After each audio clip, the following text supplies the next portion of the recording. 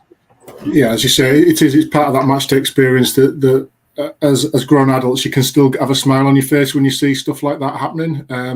It's a perfect excuse to watch somebody being daft for a few minutes. And like you say, some of the antics that have gone on the pitch beforehand. I've seen, it might be Lee, I think it was riding around in a tank on the pitch, and you're thinking, where's that idea come from? I think, you know, the drums in the middle of the pitch as well. And, you know, just ideas like that. It was almost like a, what's he going to do next sort of thing. So, yeah, it's all part of the match day. I think, like you're right, it's for the younger audiences to engage them with the club, you know, even with their own Rufus merchandise, etc. It's a way of connecting with the fans, the young fans, to get them connected to the club, get them long-term members of the club. So, yeah, great idea. Be as daft as you like with it, Fraser. I think the kids love it. You can see them all sat on the side of the East Stand waiting for Rufus to come out, waiting for pictures, waiting to get squirted by the water cannons, etc. So, yeah, keep it up, mate. Yeah, Fraser, before we move on to the Saints game, have you ever nearly come to blows with another mascot or an opposition fan? Because no doubt you'll get some stick from people. Salford game was close, obviously, when a lot of their fans ran on that day, but obviously I stayed clear of it because obviously it's not the best of luck if you start scrapping. Generally, we're quite pally. Unfortunately, the Hull FC guy is a really nice fella. I'd love to hate him, but you can't help it. He's such a nice guy. Obviously, we was together chatting at Magic, and you changed. I'll probably be doing it at their ground. So nothing I can think of. Again, it's similar people, and we've a group of us are quite you know, pally and chat and stuff now and again. But yeah, like I say, I miss doing some of the entrances. Like, I did it myself. I arranged quite a lot of stuff, like golf buggies and cars, and we had a helicopter organised once, which was literally chopped. And I mean, at the last second, I'd spent a lot of time organising that. That was a few years ago. We had to land it behind the pitches on the East Stand. Literally got a call. We were about to set off. They were just somewhere over the Humber, and match commissioner had said he didn't want it to happen on the pitch. It'd all been sorted with Sky and everything, so that was really frustrating. The academy game had ran over. That was going to be like an entrance, and we've done a lot. I did a lot of stuff over the years, and but yeah, it's difficult. Obviously, COVID really killed how much they'd let you literally anywhere near the pitch at the minute. Slowly, that's coming back. It'd be nice to do 1 or 2 entrances again. And like I said, Magic weekend's a frustration of mine, because obviously I've been to every Magic since it started, barring the year we wasn't in it. And a few years ago, we did a mascot games. It was something I keep meaning to speak to the RFL about if I can, but they used to do a lot of the games, and I thought it was absolutely brilliant. Like Cardiff, abseiling off the roof, not me personally, but we got people in the suits to do it. Etihad did a lot of mascot games between games, hired inflatables in and all did races, and it was just such a laugh. We had one of the best days ever at Etihad, and it wasn't about who won, it was just, we weren't really keeping proper scores, it was just fun. It was great for me to watch as a fan, like mascots doing that, and just, you know, running at each other and tackling and sliding up bouncy castles. And that, for me, Magic Weekend has lost that in recent years, and it's like we're not really bothered with it, and it's just, you know, game on, game off. And to me, that was a massive part of it. So that's something I'd hope we'd maybe go back to, because there's nothing better than watching something like that, especially again for kids, you know, encouraging kids to come, because kids do literally go for the mascot at a certain age. It's the only reason they'll go until they get hooked into the game. So that's something I think the RFL can definitely do better with in future years. More, you know, between games, half time and stuff. Just, it doesn't take a lot, you know, kicking a goal even or something, or just a little bit of tackling, running, and like get the inflatables in like we did at Etihad. So I think that's something they're missing a massive trick on. That doesn't take a lot of time and investment. Hopefully that's something that might come back. It might be worth. I'm going to try, and maybe a few of us might try and speak to people at the RFL, because you want to sell tickets, you want kids there, you want kids to be entertained and to keep coming back. So that's something they'll hopefully something they might maybe look at doing next season, maybe. Yeah, well, definitely, mate. Fraser, you bring a lot of entertainment to people. Match days won't be the same without you, so keep up the great work. Cheers. Because it's, like I say, mate, match days just wouldn't be the same without Rufus the Robin. And we move on to another match day because we've got St Helens coming up on Friday night. A daunting trip, no doubt, to the Super League league leaders, current Super League reigning champions. Rovers squad hit by injuries and suspensions. 𝗵𝗵𝗿𝗆, Ethan Ryan, the latest two to miss out. They both received 1 game bans after the Leeds game. Corbin Sims still has one more ban to sit out, so he misses the St Helens game. But we go into it with a 19-man squad, which compromises of Lachlan Coote, Ryan Hall, 𝗵𝗵𝗆, George King, 𝗀𝗏𝗏, Matty Staunton, 𝗂𝗏𝗏𝗀, 𝗵𝗃𝗏𝗆, Jimmy Kynorth, Mikey Lewis, Rowan Milnes, Will Marr, Sam Wood, Frankie Holton, Will Tate, PLT, Connor Moore, Zach Fishwick, and Connor Barley. Dan, it's not as bad as first feared. It's still not our strongest squad, but when you look at potentially what our 17 could be, does it give us a reason to be maybe a little bit more hopeful than we was straight after the Leeds game? Yeah, I'd say so. I mean, I've looked at the squad put together, 17. It doesn't look too bad, really, considering where we've been at in recent weeks. We're just slinging players in wherever we can slot them in. Yeah, it's good to have, like, we've got 𝗏𝗏𝗏 back, haven't we, which is a bit of a bonus. Another big body in there. Yeah, I think we'll go. We'll make a good game of it. I don't think we're going to get 60 put on us, bless them. But I think the squad we've got, we should be able to go, and especially they've got quite a few missing, haven't they? So we should be able to go and make a good fist of it. Yeah, I mean, Graham, if you look at our injury record, it's 17 players are out currently. Jordan Abdul, Tom Garrett, Brad Takarangi, Louis Johnson, Sean Kenny Dowell, Dean Hadley, 𝗵𝗿𝗆, Charlie Kavanagh, Dan Okoro, Harvey Moore, Will Dagger, Greg Richards. And then if you read the injury update from the club, they've named this squad, but it says in addition, Lachlan Coote with his head, Zach Fishwick, hip, Mikey Lewis, ankle, and Ryan Milnes, ribs are all doubts ahead of our trip to St Helens. So yeah, although the squad on paper looks pretty strong, there's no doubt there's going to be a few players out there on Friday night patched up. Yeah, I think it's probably symptomatic of a few clubs where we are in the season. I know we've had, we would argue we've had our fair share of injuries more than anybody else, but yeah, you would expect that whilst the names are on the team sheet, on the squad list there, that if only 2 have to drop out because to make the 17, you could imagine that some are playing whilst, ordinarily if we had a fully fit squad, they shouldn't be. And that's the danger for me, is that you get those players playing at 60, 70% fitness and they do themselves a much more serious injury on the back of it because of the necessity to put names down on a team sheet. And I guess, going to Saints, not many people will give us too much of a chance, but on what we've seen on the squad list there, you could argue, as Dan said there, there's a decent 17 to put out there that could be competitive in that game. However, you take out Coote and Lewis of that, just for an example of 2 to take out, who may or may not be 50-50s, then all of a sudden it might paint a different picture as to how competitive we could be in that game. So yeah, I think it's just a stage of the season now where, right at the beginning, you said about the playoffs gone. I think that's true. So we've got no chance of going down now. Got no chance in my mind of making the playoffs. So let's just go enjoy playing the champions on their patch, give them a good run, see where we get to.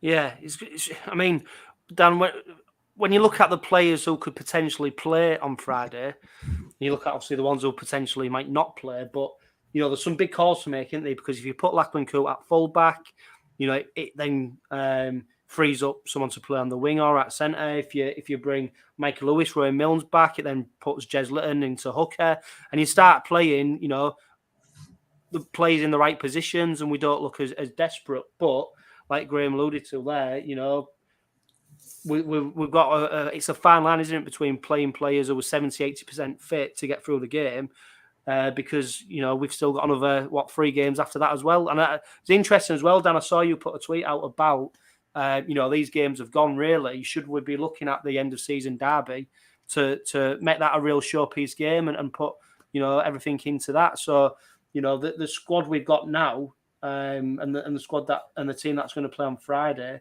is it worth, I suppose, playing players if they're not quite up to it?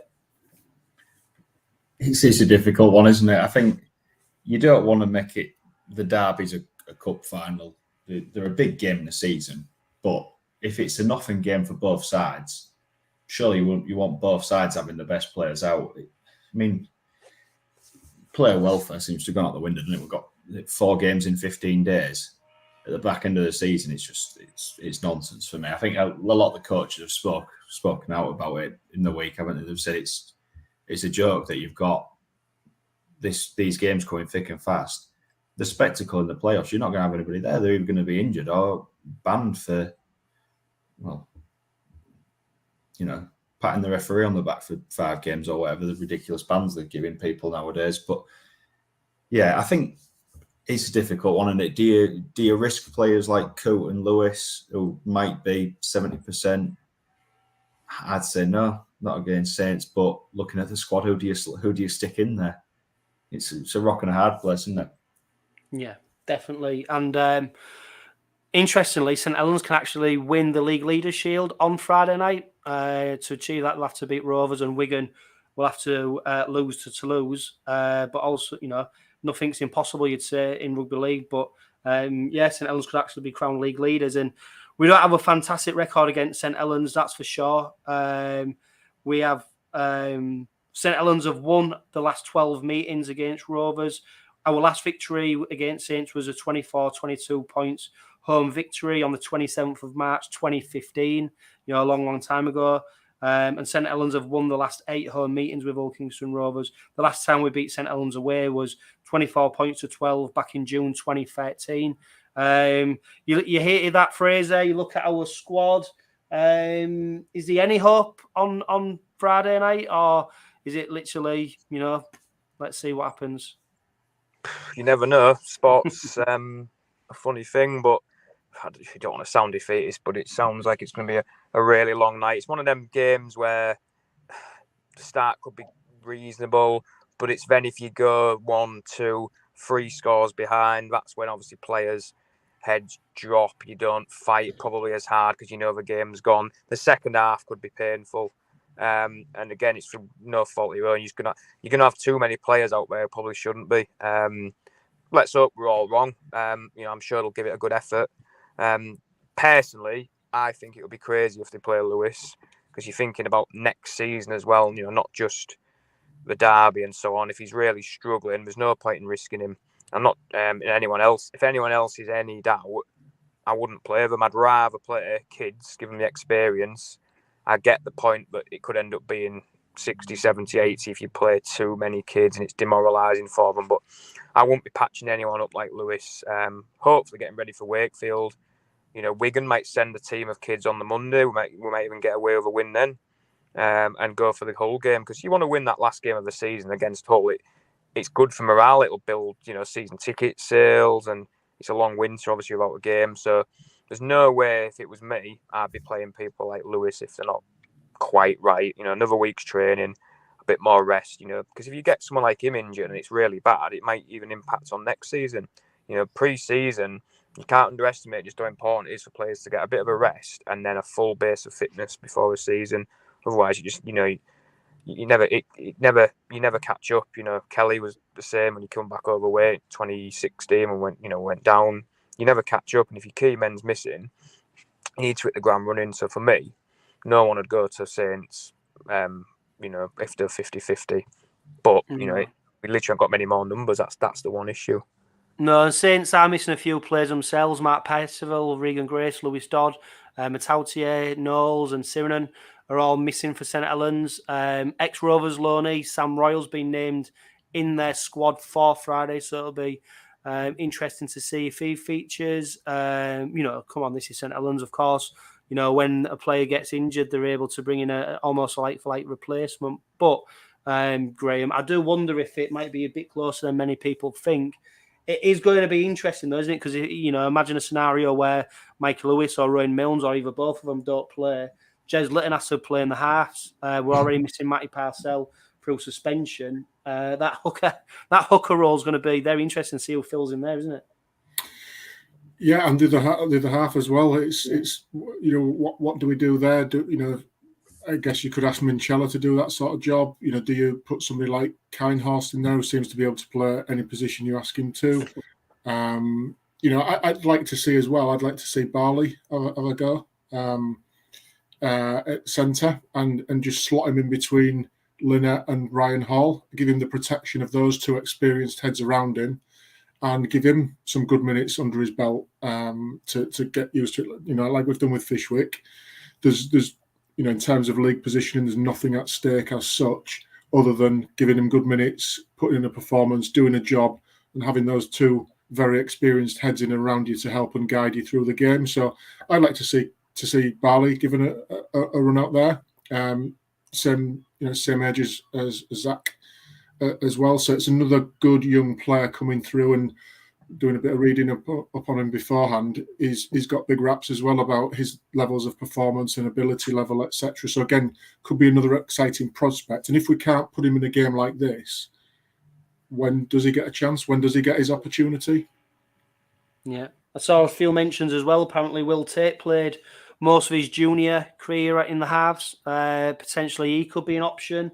We are really scratching around out to try and pick a 13. I suppose my 13, if it comes down to it, and this is best case scenario 13, Lachlan Coote at fullback with Ryan Hall and Will Tate on the left, Jimmy Kine or Sam Wood out on the right with Lewis and Milnes in the halves, George King and Matty Staunton starting props with 𝗟𝗲𝗏𝗀𝗀 at hooker, Lynette Holton second row, and Minchella at number 13 with Fyshwick, PLT, 𝗏𝗏, Ma on the bench. Obviously, down that's best case scenario, but there's so many question marks over so many players. Yeah, well, looking at mine, I've got similar to you, except for I've got Tate on the wing and 𝗁𝗏𝗄𝗏 and Wood in the centres. I think Graham makes a good point about Conor Barley. Maybe give him a chance, and definitely you'd have to protect him, wouldn't you? You don't want him having Conrad Hurrell and Tommy Makinson running at him all evening, because it's probably going to do the opposite. It's going to be detrimental if he's just getting run over the top of. But yeah, he's another one with Fyshwick. I think he come through with is it John Bastian product, and they come through Scaler with Fyshwick, didn't they? Picked him up at under 16s. There's no harm in chucking him in. There's nothing lost at this stage of the season. Get some minutes under his belt, and maybe it is the game for players like that. All you hope is that if we go behind in the game, which we probably will, we don't roll over and get our bellies tickled. Similar to some teams do. Well, I was just going to say then I'm going to stick my neck out, and I don't see us conceding 60 points on Friday. No, I'm not saying we might concede 70, we might concede, but we won't concede 60. No, I just think this team's made of stronger stuff, and I think there's an opportunity there. So yeah, let's wait and see Friday night. Who knows? Stranger things have happened. We're going to finish off with just looking at some our squad for next year. Jessie Sue, Reese Kennedy, they featured at the weekend. They played against each other for the first time. Kennedy, he only lasted for 10 minutes. He went off with a head injury. Jessie Sue, he lasted a bit longer. He made 68 metres from 7 carries, making 9 tackles from 23 minutes. Not amazing stats, but I was just bringing up our squad at the moment for next season. So fullback, you've got potentially Coote, Dagger, PLT. On the wing, we've got Ryan Hall, Ethan Ryan and Senior. Centres, Kenny Dowell, Opacek, Wood, Tate, 𝗁𝗏𝗏𝗏 and 𝗏𝗏𝗏𝗏. In the halves, we've got Abdul, Lewis and Milnes. Prop, Jessie Sue, Reese Kennedy, George King, Matty Staunton, Tom Garrett, Fyshwick, Okoro and Moore. Second row, Lynette, Holton, Johnson and Batchelor. Of course, not officially announced by the club, but if you keep reading the old Daily Mail, it seems like it's confirmed. Hooker, we've got Parcell and Litton. Loose forward, Minchella, Hadley. Crooks is on his way out. Will Ma, Greg Richards and Kavanagh, still not announced what's going to be happening for them. Fraser, I'll come to you first. Do you think we're still a bit light in a few areas for next season? Doesn't sound bad when you read that. Just a real quick one. I would, just going back to the Saints game very briefly, I just wonder if maybe you might see 𝗂𝗀 off half, because you've got options at full back in PLT, 𝗃, etc. But that's just one that we'll find out on Friday. But yeah, it sounds reasonable, the squad. I'm really happy with the centre we've signed. I always like a big, strong centre, and he's a reasonable age. It's not someone on the last stage of his career. Obviously, we'll hopefully have everyone fit. I know the case of our injury even struck for Bachelor, I think, on Sunday, left the field on crutches for Wakefield. So that's great before you've even come. Sounds reasonably strong. I can't expect you can carry more than 3 halves. I think Ruslin's been talked up as a good prospect as well. It's a shame he maybe didn't get a look in this week. But I think, no, it's the cover there. If everyone's fit, it sounds. I think it sounds reasonably good. I'm sure there's a couple of other lads who might poke their noses through from the academy as well next season. I always think you can never have enough props. But people like Staunton can generally probably cover a couple of different positions, 𝗏, etc. So no, I think we sound reasonably healthy. Probably maybe just like a utility player can cover maybe second runs. A bit like a 𝗏𝗏𝗏𝗏. But I think we're probably just about there. Maybe 1 or 2 more. Again, keep everyone fit. It's more than a half decent squad you've got there. Yeah, Graham, same question to you, I suppose. I mean, Sue and Kennedy, like for like replacements for 𝗏𝗏 and Sims. Obviously, still a big question mark over Ma and Richards. Whether they remain. If they don't remain, them places are probably going to need to be filled. If they stay, I don't think we'll be bringing in another forward. But any gaps that you think need filling for next season? Yeah, I think you're right to highlight that. The question mark on Ma and Richards, two players. Ma certainly has had good game time this season, and could argue that the graft he does, whilst not going to be man of the match every week, is certainly graft that's needed within the team and within the squad, and certainly has been sort of more noticeable this last 6 or 8 games. Whether that's him playing his way into a new contract or not, I'm not sure. But if it is, then it's had the right desired effect. So I think, yeah, if we return one of those, then I think we need to replace the other one. So again, Richards, I don't know if I've seen enough of him to sort of justify retention. I've been in and out of the squad and the team. So does that bode well for his future? If he doesn't, if he isn't returned, then I think we do need to replace that. I'm always interested at this time of year to find out which clubs are potentially going down. It looks like it's going to be Toulouse. So are there any going to be easy pickings as they become free agents when they get relegated that could bolster our squad? And I think, sort of reading the whole Daily Mail, there's a couple of names bandied about as potential additions that would add value to the squad. So yeah, I think definitely in the forwards. I quite like Matty Russell, who plays obviously for Toulouse, and he knows where the try line is. I'm just thinking long term around Ryan Hall, once he disappears realistically at the end of probably next season, as he got much more than one full season in him. He's subject to a few more injuries this year, taking a little bit of time to come back into the game. So can we just afford with Ethan Ryan with senior, and then we make shifting after that? So do we need a fourth one? Question mark. But yeah, I think you're right about the halves. I think 3 is probably the most amount you can carry, plus an up and coming academy player to look after. But definitely the forwards for me is one area where we should have an abundance of players, because we've seen how important it is to get on top in a game, lay that platform so that your playmakers can play. Yeah, and Dan, we are working under a salary cap. It looks like all our top money's being spent on our imports, and probably retaining a few players as well. Is there anyone you've got an eye on that you'd like to see Rovers bring in, or any certain area of the team where you think we could do with strengthening? I don't know really with any certain areas. I think what we've proven with likes of Frankie Alton, look in the Championship, a good bunch of players in the Championship. Watch a bit of Summer Bash. Barrow have got handy little winger, 𝗬𝗏𝗏𝗀. He's somebody I'd like to see somebody take a punt on. I think he will be playing Super League next year. Very good player, somebody like that. With Ma and Richards hasn't really done enough for me. Like Grim said, he hasn't really had the minutes to do it.